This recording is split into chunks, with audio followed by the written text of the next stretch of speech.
નમસ્તે વિદ્યાર્થી મિત્રો, કેમ છો? મજામાં ને? શ્રી વિદ્યાવિહાર પ્રાથમિક શાળા વતી હું આ વિડીયોમાં આપનું હાર્દિક સ્વાગત કરું છું. ધોરણ 6 વિષય સામાજિક વિજ્ઞાનમાં આપણે ગયા વિડીયોમાં પાઠ 11 ભૂમિ સ્વરૂપો વિશે ભણ્યા હતા. તેમાં આપણે પર્વતો, તેનું વર્ગીકરણ અને પર્વતોનું મહત્વ ભણ્યા હતા.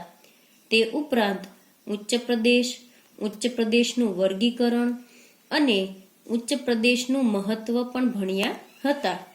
તે ઉપરાંત મેદાન, તેનું વર્ગીકરણ અને મેદાનોનું મહત્વ ભણ્યા હતા.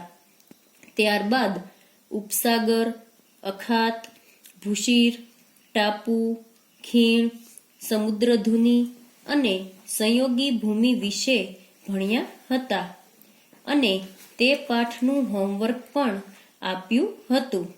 તે તમે હવે કરી જ લીધું હશે, બરાબર ને? તો હવે આજે આપણે ઇતિહાસનો નવો પાઠ 6 મૌર્ય યુગ, ચંદ્રગુપ્ત અને સમ્રાટ અશોક ભણવાનો છે. રવિવાર હોવાથી સોસાયટીના સૌ બાળકો મેદાનમાં ક્રિકેટર રમવા ભેગા થયા. ભવ્ય અને જલ્પે ટીમ પાડી. બેટિંગ કે બોલિંગ નક્કી કરવા માટે સિક્કો ઉછાળ્યો. જલ્પ બોલ્યો, કિંગ. સિક્કો હવામાંથી નીચે જમીન ઉપર પડ્યો. કિંગ પડ્યો એટલે જલ્પે બેટિંગ માંગી. બાજુમાં ઊભેલો હેતાંશ બોલી ઉઠ્યો, સિક્કા પર આપેલી આ સિંહની આકૃતિ ક્યાંથી લીધી હશે? ભવ્યએ તેને સમજાવ્યો, સિક્કા પર આપેલી સિંહની આકૃતિ એટલે કિંગ. સારનાથના વિશાળ સ્તંભ પર આ સિંહની આકૃતિ સ્થાપિત કરવામાં આવેલી છે. આ સ્તંભને મૌર્ય વંશના સમ્રાટ અશોક દ્વારા નિર્માણ કરવામાં આવ્યો હતો. ભારતે તેને રાષ્ટ્ર પ્રતીક તરીકે સ્વીકારે છે. તમે પણ સિક્કામાં, નોટમાં, દસ્તાવેજોમાં પણ રાષ્ટ્રીય પ્રતીકો જોયા હશે. હવે મૌર્ય વંશ સ્થાપક અને શાસક. પહેલું છે ચંદ્રગુપ્ત મૌર્ય. મૌર્ય વંશના સ્થાપક ઈસવીસન પૂર્વે 321 થી ઈસવીસન પૂર્વે 297. બાળપણમાં રાજાની રમત રમતા ચંદ્રગુપ્તનું હીર પારખીને તક્ષશિલાના કૌટિલ્ય ગોત્રના આચાર્ય વિષ્ણુગુપ્તે એટલે કે ચાણક્ય તક્ષશિલા લઈ જઈ તેને શસ્ત્ર અને શાસ્ત્રોની તાલીમ આપી. ચાણક્યની તાલીમની મદદ અને માર્ગદર્શનથી ચંદ્રગુપ્ત મૌર્યએ ઈસવીસન પૂર્વે 321માં નંદ વંશના અંતિમ સમ્રાટ ધનનંદને હરાવીને મગધની ગાદી સંભાળી મૌર્ય વંશની સ્થાપના કરી. ચાણક્યની રાજનીતિ અને વહીવટ અંગેની કુશળતાનો સંપૂર્ણ લાભ ચંદ્રગુપ્તને મળ્યો. ચાણક્ય દ્વારા લખાયેલ અર્થશાસ્ત્ર નામના ગ્રંથમાંથી તે સમયની રાજકીય, આર્થિક અને સામાજિક જીવનની માહિતી મળી રહે છે. ચંદ્રગુપ્તની તમામ સિદ્ધિઓમાં ચાણક્યના મુત્સદ્દીગીરીવાળા માર્ગદર્શનને ઘણો મહત્વનો ભાગ ભજવ્યો હતો. ગ્રીક રાજા સેલ્યુકસ નિકેતરને હરાવીને ચંદ્રગુપ્તે 4 પ્રદેશો, પહેલું કાબુલ, બીજું કંદહાર, ત્રીજું હેરાત અને ચોથું બુલ્દિસ્તાન જીત્યા હતા. ચંદ્રગુપ્તની બહાદુરીથી પ્રભાવિત થઈને સેલ્યુકસે પોતાની પુત્રી હેલેનાના ચંદ્રગુપ્ત સાથે પરણાવી અને પોતાના રાજદૂત મેગેસ્થનીસને તેના રાજદરબારમાં મોકલ્યો. પાટલીપુત્રમાં રોકાણ દરમિયાન મેગેસ્થનીસે લખેલ પુસ્તક ઇન્ડિકામાંથી મગધ સામ્રાજ્યના પાટનગર અને એના વહીવટ વિશે અગત્યની અને આધારભૂત જાણકારી મળે છે. તે ઉપરાંત મૌર્ય વંશની જાણકારી માટે અનેક સ્ત્રોતો છે, જેમ કે કૌટિલ્યકૃત અર્થશાસ્ત્ર, મેગેસ્થનીસનો ગ્રંથ ઇન્ડિકા, દીપવંશ અને મહાવંશ જેવા બૌદ્ધ ગ્રંથો, વિશાખા દત્તનું મુદ્રારાક્ષસ નાટક અને મૌર્ય સમ્રાટોએ કોતરાવેલ શિલાલેખો, સ્તંભલેખો, સ્તૂપતો અને વિહારોમાંથી પણ આપણને મૌર્ય વંશની જાણકારી મળે છે. હવે રાજ્ય વિસ્તાર. ચંદ્રગુપ્તે પોતાની વીરતા અને ચાણક્યની રાજનૈતિક કુશળતાથી પોતાની સત્તાનો પ્રસાર ભારતના અન્ય પ્રદેશોમાં કરી સમગ્ર ભારત પર એક સાર્વભૌમ સત્તા સ્થાપવાનો પ્રયત્ન કર્યો. ઉત્તરમાં અફઘાનિસ્તાન, પેશાવર, કંદહારથી લઈને પૂર્વમાં બંગાળ સુધી તેનું શાસન હતું. પશ્ચિમ ભારત પર પણ એની સત્તા હતી. સૌરાષ્ટ્રમાં પણ તેનું શાસન હોવાથી તથા પુષ્યગુપ્ત નામના વૈશ્ય અમાત્માને ત્યાંના રાષ્ટ્રીય એટલે કે રાજ્યપાલ તરીકે નિમ્યા હોવાનું આધારોમાં જણાવેલ છે. સૌરાષ્ટ્રમાં આવેલ ગિરિનગર એટલે કે જૂનાગઢના ગિરનાર પર્વતમાંથી નીકળતી નદીઓ પર બંધ બાંધીને પુષ્યગુપ્તે સુદર્શન તળાવનું નિર્માણ કરાવ્યું હતું. દક્ષિણ ભારતના કોંકણ, કર્ણાટક, મહારાષ્ટ્ર વગેરે પ્રદેશો પણ મગધ સામ્રાજ્યનો એક ભાગ હતા. વાયવ્યમાં છેક પશ્ચિમ ગાંધાર એટલે કે અફઘાનિસ્તાન સુધીના પ્રદેશો પણ ચંદ્રગુપ્તની સત્તા હેઠળ હતા. આમ સમગ્ર ભારત પર મૌર્ય સામ્રાજ્યની સાર્વભૌમ સત્તા પ્રવર્તી હતી. હવે અહીં નકશો આપ્યો છે. તે મૌર્ય સામ્રાજ્ય યુગના મુખ્ય નગર અને અભિલેખો મળેલ સ્થળો છે. હવે જે ગુલાબી રંગના શહેરો છે તેમાંથી અભિલેખો મળેલ સ્થળો છે અને જે ત્રિકોણ નિશાની આપી છે તે મહત્વપૂર્ણ નગરો છે. હવે મહત્વપૂર્ણ નગરોમાં તખ્તશિલા અને પાટલીપુત્ર, બાકીના બધા અભિલેખો મળેલા સ્થળો છે. હવે જાણવા જેવું. રાજદૂત એલચી એક રાજ્યનો બીજા રાજ્યમાં મોકલવામાં આવતો પ્રતિનિધિ. ચંદ્રગુપ્તે તેના જીવનનો અંતિમ સમય જૈન મુનિ ભદ્રબાહુ સાથે મૈસૂર એટલે કે હાલ કર્ણાટકના શ્રવણબેલગોડામાં વિતાવ્યો હતો. ઈસવીસન પૂર્વે 297માં તે મૃત્યુ પામ્યો. ચંદ્રગુપ્તે 24 વર્ષ રાજ્ય કર્યાનું અને છેલ્લા વર્ષોમાં તેણે જૈન ધર્મ અપનાવ્યાની વાત જૈન પુરાણોમાંથી મળી આવે છે. ભારતમાં મૌર્ય વંશની સ્થાપના પહેલાનો ઇતિહાસ આદ્ય ઇતિહાસ તરીકે ઓળખવામાં આવે છે. મૌર્ય વંશની સ્થાપનાની ચોક્કસ અને આધારભૂત માહિતી વિવિધ સ્ત્રોતમાંથી મળી રહે છે. ચંદ્રગુપ્ત મૌર્ય દ્વારા વિષ્ણુગુપ્ત ચાણક્યની મદદથી સ્થાપવામાં આવેલું મૌર્ય સામ્રાજ્ય ભારતનું પ્રથમ ઐતિહાસિક સામ્રાજ્ય કહેવાય છે. હવે મૌર્ય વંશની જાણકારી મેળવવાના સ્ત્રોતો, કૃતિ અને તેના લેખક. પહેલું છે અર્થશાસ્ત્ર, તો તેના લેખક છે આચાર્ય વિષ્ણુગુપ્ત ચાણક્ય એટલે કે કૌટિલ્ય. બીજું છે ઇન્ડિકા, તો એના લેખક છે મેગેસ્થનીસ. ત્રીજું છે દીપવંશ અને મહાવંશ, તો તેના લેખક છે બૌદ્ધ ગ્રંથો સ્ત્રીલોન. ચોથું છે મુદ્રારાક્ષસ નાટક છે, તેના લેખક છે વિશાખા દત્ત. આ ઉપરાંત મૌર્ય સમ્રાટોએ કોતરાવેલ શિલાલેખો, સ્તંભલેખો, ગુફાલેખો, સ્તૂપતો અને વિહારો વગેરેમાંથી પણ ઐતિહાસિક માહિતી પ્રાપ્ત થાય છે. હવે વિચારો. વર્તમાન સમયમાં તમારે કોઈ વ્યક્તિ, વસ્તુ કે સ્થળ વિશે માહિતી મેળવવી હોય તો તમે કેવી રીતે મેળવી શકશો?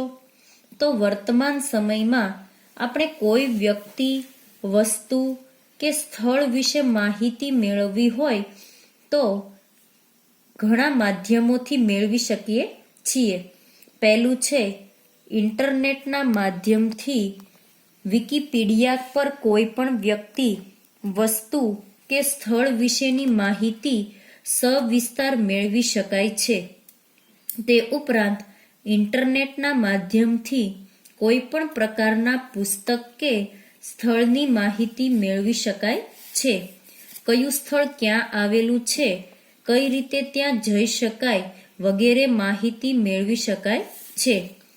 ત્યારબાદ વર્તમાન સમયમાં મોટાભાગના પુસ્તકાલયો અદ્યતન હોવાથી તેમાંથી માહિતી મેળવી શકાય છે. તે ઉપરાંત વર્તમાન સમયમાં કોઈ જાણીતી વ્યક્તિની માહિતી મેળવવી હોય તો સોશિયલ મીડિયાના માધ્યમથી મેળવી શકાય છે. હવે grand trunk road GTR Asia ખંડનો સૌથી જૂનો અને લાંબો મુખ્ય રોડ છે. કયો? તો કે ગ્રાન્ડ ટ્રંક રોડ.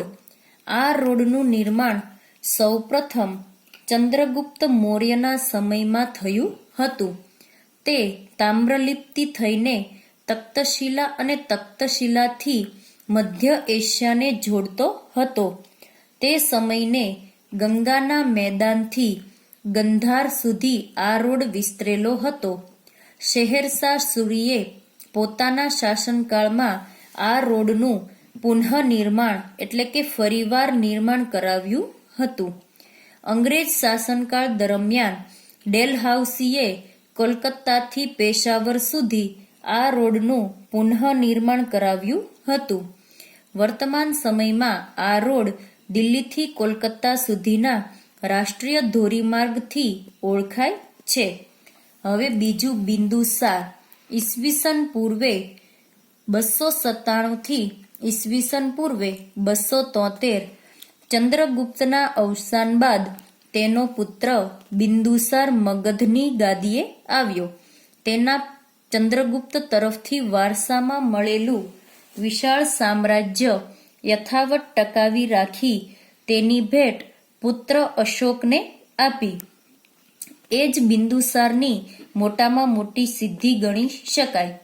બિંદુસારના શાસનકાળમાં રાજકુમાર સુશીમની તખ્તશિલા અને રાજકુમાર અશોકની અવંતીના રાષ્ટ્રીય એટલે કે રાજ્યપાલ તરીકે નિમણૂક થઈ હતી.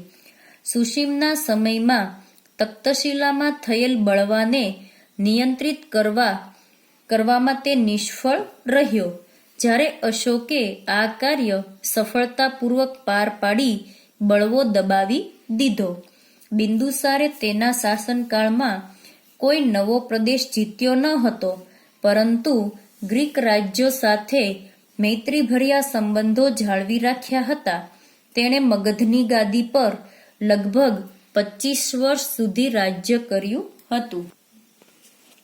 સમ્રાટ અશોક ઈસવીસન પૂર્વે 373 થી ઈસવીસન પૂર્વે 232 પિતા બિંદુસારના મૃત્યુ પછી મોટા ભાઈ સુશીમ અને બીજા સાવકા ભાઈઓ સાથે થયેલા સંઘર્ષના કારણે ગાદીએ આવ્યાના 4 વર્ષ બાદ રાજધાની પાટલીપુત્રમાં અશોકનો રાજ્યાભિષેક થયો હતો.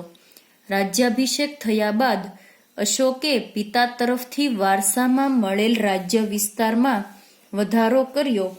તેના શિલાલેખમાં જણાવ્યા મુજબ તેનું સામ્રાજ્ય વાયવ્ય સરહદે આવેલા કંદહાર અને પેશાવરથી ઉત્તર ભારતમાં નેપાળ સુધી, દક્ષિણે મૈસૂર એટલે કે હાલનું કર્ણાટક સુધી, પશ્ચિમે ગુજરાત સૌરાષ્ટ્ર સુધી, પૂર્વમાં મગધ એટલે કે હાલનું બિહાર, કલિંગ એટલે કે હાલનું ઓડિશા સુધી ફેલાવ્યું હતું.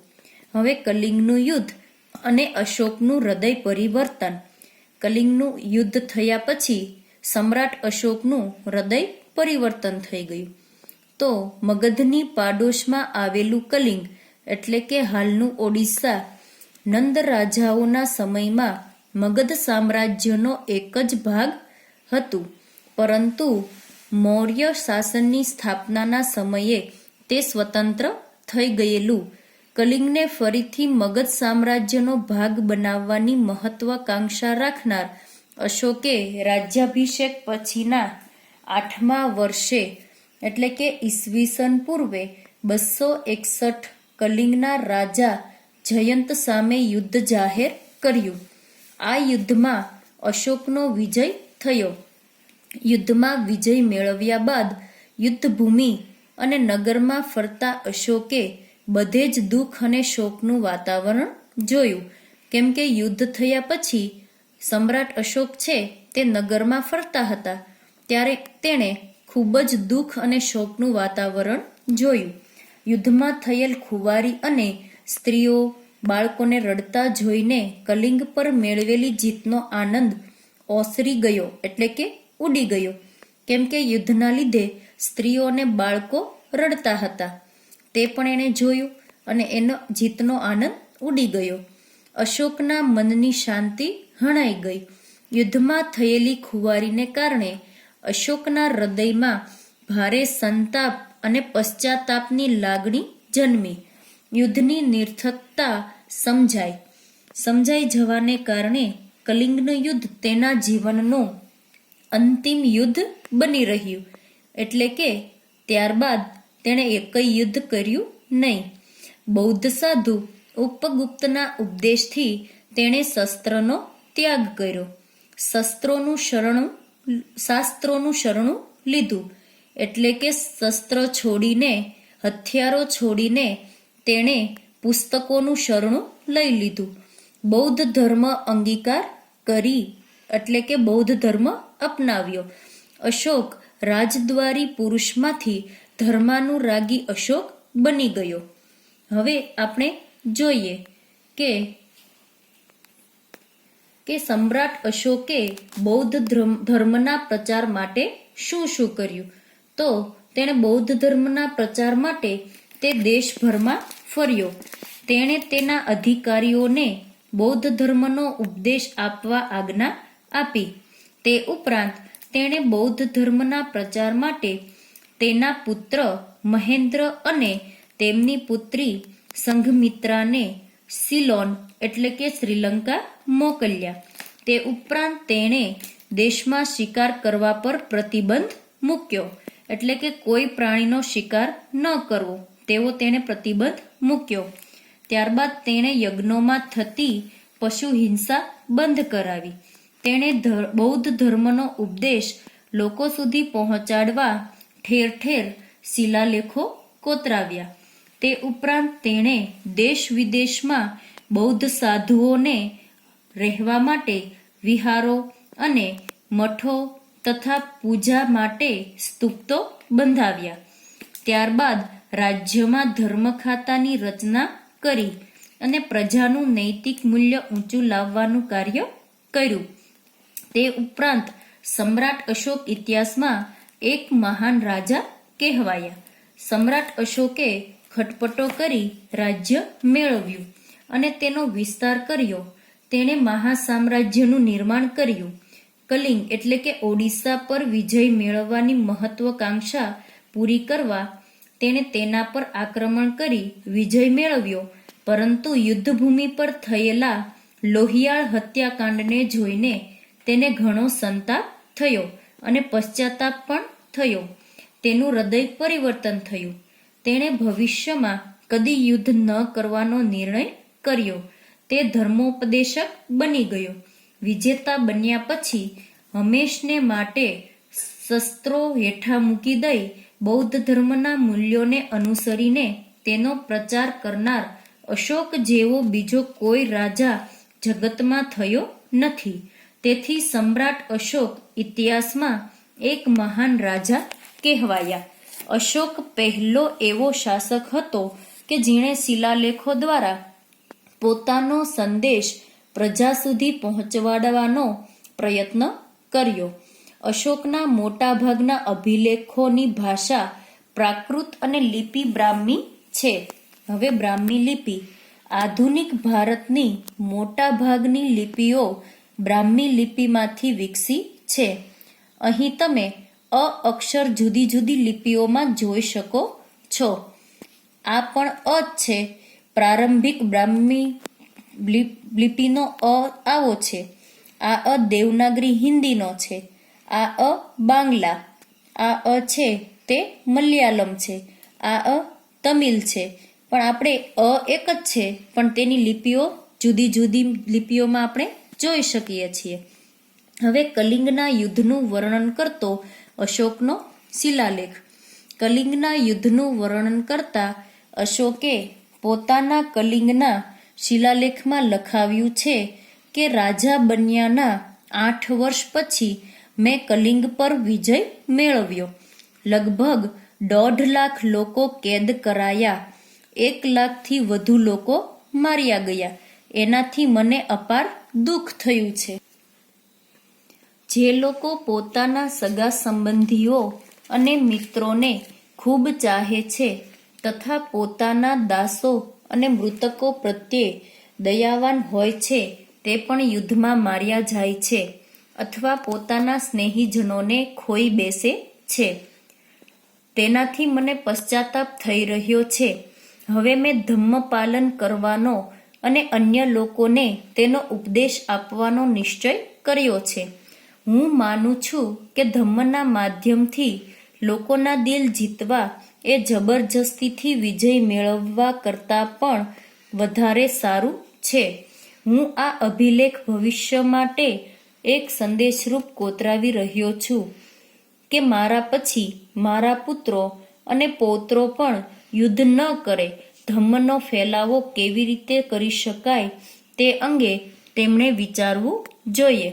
આ અશોક સમ્રાટે પોતે લખાવ્યું છે પોતાના શિલાલેખમાં. ધમ્મ સંસ્કૃત શબ્દ એટલે કે ધર્મનું પ્રાકૃત રૂપ છે. હવે વિચારો. કલિંગના યુદ્ધ પછી અશોકના વિચારોમાં કયું પરિવર્તન આવ્યું?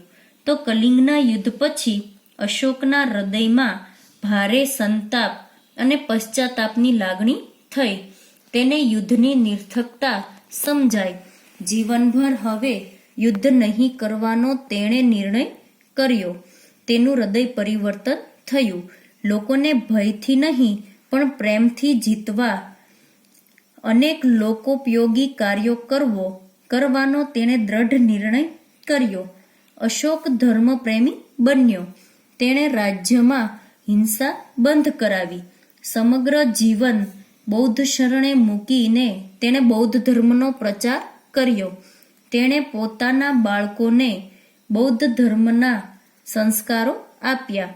આમ કલિંગના યુદ્ધ પછી અશોક બૌદ્ધ ધર્મનો પ્રચારક અને ઉપદેશક બની ગયો.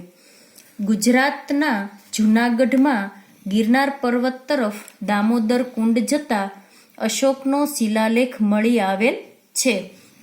આ તમે પણ જૂનાગઢ જાઓ ત્યારે આ શિલાલેખની મુલાકાત જરૂર લેજો, જે પ્રાકૃત ભાષામાં લખાયેલ છે. આ શિલાલેખમાં 3 રાજવીઓના લેખો છે. આ લેખ રાજા મહાક્ષત્ર રુદ્રદામાનો લેખ છે. આ લેખમાં મૌર્ય રાજા ચંદ્રગુપ્તના રાષ્ટ્રીય પુષ્યગુપ્ત દ્વારા નિર્માણ કરવામાં આવેલ સુદર્શન તળાવ એટલે કે જળાશય અને અશોકના રાષ્ટ્રીય યવનરાજ દ્વારા સિંચાઈ માટે તેમાંથી નહેરો કાઢવાની વિગતો આપવામાં આવેલ છે. જે સ્થળોએ અશોકના શિલાલેખો મળ્યા છે તેની વધુ માહિતી માટે નકશા 6.2નો અભ્યાસ કરવો. હવે વિચારો. નકશાનો અભ્યાસ કરી તમારે જોવાનું છે કે અશોકના શિલાલેખો ક્યાંથી મળી આવ્યા છે અને આ સ્થળો વર્તમાન સમયમાં ક્યાં આવેલા છે તે શોધો. તો હું જ તમને કહી દઉં કે ક્યાં આવેલા છે અને ક્યાં છે તમારે શોધવાની જરૂર નથી. અશોકના શિલાલેખો ભારત, પાકિસ્તાન, અફઘાનિસ્તાન, બાંગ્લાદેશ અને નેપાળમાંથી મળી આવ્યા છે. આ સ્થળો વર્તમાન સમયમાં નીચેની જગ્યાએ આવેલા છે. તો પહેલું છે બૃહદ શિલાલેખ. તો તે મનસેહરા એટલે કે પાકિસ્તાન હજારા જિલ્લો. બીજું શાહજહાં ગઢી પેશાવર પાકિસ્તાનમાં, ત્રીજો શિલાલેખ કાલસી દેહરાદૂન જિલ્લો ઉત્તરાખંડ, ચોથું ગિરનાર જુનાગઢ ગુજરાતમાં, પાંચમું ધોલી અને જોગઠ પુરી અને ઝંઝામ જિલ્લો ઓડિશા, છઠ્ઠું એરુગુડી કર્નૂલ જિલ્લો આંધ્રપ્રદેશ, સાતમું સોપારા થાણા જિલ્લો મહારાષ્ટ્ર. તે ઉપરાંત બીજું લઘુ શિલાલેખ તે છે રૂપનાથ જબલપુર જિલ્લો મધ્યપ્રદેશ, ગુજરા દતિયા જિલ્લો મધ્યપ્રદેશ, ત્રીજું સહરસારામ બિહાર, ચોથું ભદુ વિરાટ હાલ જયપુર જિલ્લો રાજસ્થાન, પાંચમું બ્રહ્મગીરી ચિત્તલદુર્ગ જિલ્લો કર્ણાટક. તે ઉપરાંત ત્રીજી પ્રકારનો શિલાલેખ છે સ્તંભલેખ શિલાલેખ. તે છે પહેલું સાંચી જે છે મધ્યપ્રદેશ, સારનાથ જે છે વારાણસી ઉત્તર પ્રદેશ, કૌસંબી પ્રયાગરાજ ઉત્તર પ્રદેશ, ચોથું મીમદેઈ નેપાલ, પાંચમું મેરઠ ઉત્તર પ્રદેશ, છઠ્ઠું રામપુરવા ચંપારણ જિલ્લો બિહાર. આ જગ્યાએ તેના શિલાલેખો આવેલા છે. હવે ધર્મ પ્રચારક તરીકે અશોક. ધર્મ પ્રચારક તરીકે અશોક. અશોકે દેશભરમાં આવેલા બૌદ્ધ તીર્થધામોની યાત્રા કરી. યાત્રા દરમિયાન બૌદ્ધ ધર્મનો પ્રચાર કર્યો. અશોકે ગૌતમ બુદ્ધના ઉપદેશોમાંથી પ્રેરણા મેળવી પોતાની પ્રજાને ધમ્મનો માર્ગ બતાવવા પોતાના સામ્રાજ્યમાં ઠેર ઠેર શિલાલેખો અને સ્તંભલેખો કોતરાવ્યા. તે સમયની સમસ્યાનો ઉકેલ લાવવા અશોકે રાજ્યમાં ધર્મ ખાતાની રચના કરી. આ ખાતાના ઉપરી તરીકે નિમાયેલ ધમ્મ મહામાત્ર નામના અધિકારીએ પ્રજામાં બૌદ્ધ ધર્મનો પ્રચાર કરી તેમનું નૈતિક ધોરણ ઊંચું લાવવાનું કાર્ય કરવાનું હતું. અશોકે રાજ્યમાં શિકાર કરવા પર પ્રતિબંધ ફરમાવી પશુઓની હિંસા બંધ કરાવી. તેણે ગૌતમ બુદ્ધના પ્રેમ, દયા, કરુણા, અહિંસા, સદાચાર, અનુકંપા જેવા સિદ્ધાંતોના પ્રચાર પર ભાર મૂક્યો. ઉપદેશની સાથે સાથે કેટલીક લોકોપયોગી વાતો પણ શિલાલેખોમાં કોતરાવી. અશોકનો પ્રજાજોગ સંદેશ. તેણે પ્રજાને પોતાનો સંદેશો આપ્યો છે. તેમાં પહેલું છે માતા પિતાની આજ્ઞાનું પાલન કરવું, પણ તમે કોઈ કરતા નથી, પણ હવે તમારે કરવાનું છે. બીજું વડીલોનો આદર કરવો. ત્રીજું પશુઓનો વધ ન કરવો. ચોથું બને તેટલો ઓછો ખર્ચ કરવો. પાંચમું ગુરુની સેવા કરવી. છઠ્ઠું સ્ત્રીઓ અને નોકરો પ્રત્યે માયાળુ વર્તન રાખવું. સાતમું બ્રાહ્મણો અને શ્રમણોને દાન આપવું. આઠમું અન્ય ધર્મના મુખ્ય સિદ્ધાંતો સમજવાનો પ્રયત્ન કરી તેનો આદર કરવો. હવે નીચેની પ્રવૃત્તિઓ છે તે તમારે કરવાની છે. ત્યારબાદ અશોક ઈસવીસન પૂર્વે 251માં પાટલીપુત્રમાં મોગલીપુત્ર તિસ્ય એટલે કે તીસાના અધ્યક્ષ પદે ત્રીજી બૌદ્ધ પરિષદ બોલાવી. આ પરિષદનો મુખ્ય હેતુ બૌદ્ધ ધર્મમાં ઊભા થયેલા મતાંતરો દૂર કરી ધાર્મિક એકતા સ્થાપવાનો હતો. અશોકે ભારતમાં કાશ્મીર, ગાંધાર, ચોલ, પાંડ્ય અને કેરળ રાજ્યમાં બૌદ્ધ ધર્મનો પ્રચાર કર્યો હતો.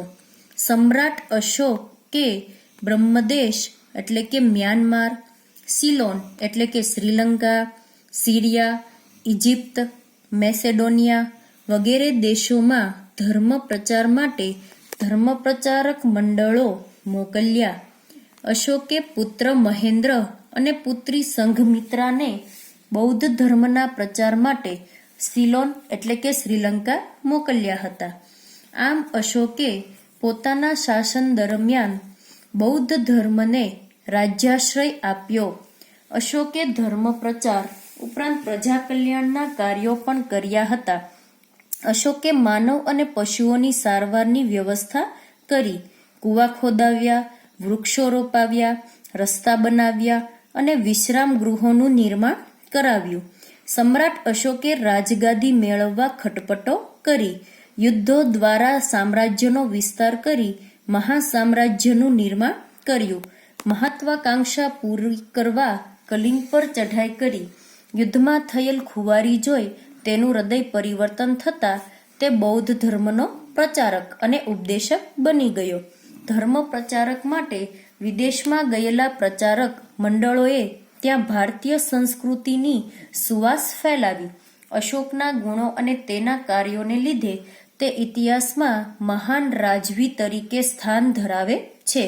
ઈસવીસન પૂર્વે 232માં સમ્રાટ અશોકનું અવસાન થયું. તેણે 36 વર્ષ શાસન કર્યું. મૌર્ય યુગનું વહીવટી તંત્ર. ચંદ્રગુપ્ત મૌર્યએ વિશાળ સામ્રાજ્યનું નિર્માણ કર્યું. તેનો વિસ્તાર સમ્રાટ અશોકે કર્યો. વિશાળ મૌર્ય સામ્રાજ્યના વિભાગ પાડી તેનો સુવ્યવસ્થિત વહીવટ ચલાવવા માટેનું આયોજન ચંદ્રગુપ્તના મુખ્યમંત્રી અને પ્રખર રાજનીતિજ્ઞ વિષ્ણુગુપ્ત ચાણક્ય એટલે કે કૌટિલ્ય દ્વારા કરવામાં આવ્યું હતું. આ સમયમાં વહીવટી તંત્રના 3 વિભાગો એટલે કે અંગો હતા. મૌર્ય યુગનું વહીવટી તંત્ર તે 3 વિભાગમાં વહેંચાયેલું હતું. અ કેન્દ્રીય, બ પ્રાંતીય અને ક પ્રાદેશિક એટલે કે સ્થાનિક. એમાં અ કેન્દ્રીય વહીવટી તંત્ર. સમ્રાટ એટલે કે રાજા શાસન વ્યવસ્થામાં કેન્દ્ર સ્થાને હતો. તે સામ્રાજ્યનો વહીવટી, લશ્કરી અને ન્યાયતંત્રનો વડો હતો. તેનું પદ વંશ પરંપરાગત હતું. પાટલીપુત્ર અને તેની આજુબાજુનો પ્રદેશ સમ્રાટના સીધા અંકુશ હેઠળ હતો. તે મંત્રીઓ અને ઉચ્ચ અધિકારીઓની મદદથી વહીવટી ચલાવતો. ચાણક્ય એટલે કે કૌટિલ્યએ કુલ 18 ખાતાઓ દર્શાવ્યા છે, જેમાંથી મુખ્ય ખાતાઓ અને તેના ઉપરી એટલે કે વડા નીચે મુજબ છે. હવે ખાતું વિભાગ અને ઉપરી એટલે કે વડા. પહેલું ખેતી વિભાગ, શીતાધ્યક્ષ સંભાળે. બીજું લશ્કરી ખાતું તો સેનાની. ત્રીજું ન્યાય ખાતું તો તેનો ઉપરી પ્રદેશ મુખ્ય ન્યાયાધીશ. ચોથું વ્યાપાર ખાતું, તેનો ઉપરી પ્રણ્યાધ્યાશક. પાંચમું દફતર ભંડાર અક્ષરપટલ રેકોર્ડ ખાતું તો મહાઅક્ષરપટલ. છઠ્ઠું મુદ્રા પાસપોર્ટ ખાતું તો મુદ્રાધ્યક્ષ. એમાં બ પ્રાંતીય વહીવટી તંત્ર. વિશાળ મૌર્ય સામ્રાજ્યને વહીવટી સરળતા ખાતર 5 વિભાગમાં વહેંચવામાં આવ્યું હતું. પ્રાંત મંડળ વિભાગના વડા તરીકે રાજ્યપાલ એટલે કે રાષ્ટ્રીય હતો. આ પદ પર મોટે ભાગે રાજકુમારોની નિમણૂક કરવામાં આવતી. રાજ્યપાલનું કાર્ય સમગ્ર પ્રાંતમાં શાંતિ વ્યવસ્થાની જાળવણી કરવી, કરવેરા ઉઘરાવવા, રાજાના આદેશોનું પાલન કરાવવું અને પ્રાંતમાં બનતા બનાવોથી સમ્રાટ એટલે કે કેન્દ્રને સતત વાકેફ રાખવાનું હતું. ક પ્રાદેશિક એટલે કે સ્થાનિક વહીવટી તંત્ર. વહીવટી સરળતા માટે કોઈ પણ પ્રાંતને આહાર એટલે કે જિલ્લા સ્થાનીય અને આહારને પ્રદેશ સંગ્રહણ તાલુકામાં વહેંચવામાં આવતો. આહારનો અધિકારી રાજુક આહારપતિ સ્થાનિક અને પ્રદેશોનો અધિકારી પ્રાદેશિક એટલે કે ગોપ કહેવાતો. વહીવટી તંત્રનું નાનામાં નાનું એકમ ગ્રામ હતું. તેનો ઉપરી ગ્રામીણ કહેવાતો. ગામના ચૂંટાયેલા સભ્યોની સમિતિની મદદથી ગ્રામીણ ગામનો વહીવટ ચલાવતો. સમ્રાટ અશોકના ઉત્તરાધિકારીઓ તથા મૌર્ય વંશનું પતન. સમ્રાટ અશોકના મૃત્યુ બાદ તેના ઉત્તરાધિકારીઓ વિશે બ્રાહ્મણ, જૈન અને બૌદ્ધ ગ્રંથોમાંથી જુદી જુદી માહિતી મળે છે. પુરાણોમાં આપેલ માહિતી મુજબ મૌર્ય વંશમાં થઈ ગયેલ કુલ 9 કે 10 રાજાઓએ કુલ મળીને 137 વર્ષ શાસન કર્યું હતું. બૌદ્ધ ગ્રંથોમાં જણાવ્યા મુજબ અશોક પછી અનુક્રમે કૃણાલ, સંપ્રતિ, શાલિશુક, જયલોક, દશરથ, દેવવર્મા, શતધન્વા અને બૃહદ્રથ રાજાઓ થઈ ગયા. મૌર્ય વંશના અંતિમ રાજા બૃહદ્રથના નિર્બળ શાસનનો લાભ લઈ તેના સેનાપતિ પુષ્યમિત્ર શુંગે લશ્કરી કવાયત જોવાના બહાને બોલાવી તેની હત્યા કરી. આમ ઈસવીસન પૂર્વે 185માં પુષ્યમિત્ર શુંગે મગધની ગાદી પર શુંગ વંશની સ્થાપના કરી મૌર્ય વંશનો અંત આણ્યો. હવે આપણે આ પાઠ અહીંયા પૂર્ણ કરીએ છીએ અને જે હોમવર્કના ફોટા આવે તે તમારે સામાજિક વિજ્ઞાનની પાકી બુકમાં લખવાનો છે. આવજો.